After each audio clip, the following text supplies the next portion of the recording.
हैं प्रदीप पांडे चिंटू जी की फिल्म सात सहेलियाँ 2 के बारे में। इस फिल्म में स्टार कास्ट में कौन कौन होंगे और इस फिल्म को डायरेक्ट कौन करेगा और इस फिल्म की शूटिंग कब से स्टार्ट होगी, ये सब बातें होंगी।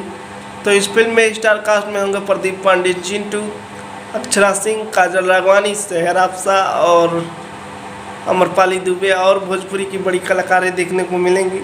और इस फिल्म को डायरेक्ट करेंगे राजकुमार आर पांडे जी और इस फिल्म को प्रोड्यूस भी करेंगे राजकुमार आर पांडे जी। और ये फिल्म आएगी आप लोगों को 2021 में। इस फिल्म की शूटिंग स्टार्ट होगी और 2021 में ये फिल्म आप लोगों को देखने को मिलेगी।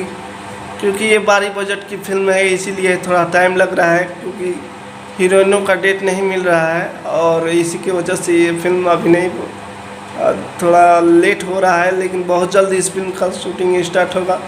क्योंकि मैंने राजकुमार आर पांडे जी से सोशल मीडिया पे बात किया था तो कहा था कि 2021 में ये फिल्म शूट होकर और ये रिलीज़ हो जाएगी आप लोगों के बीच।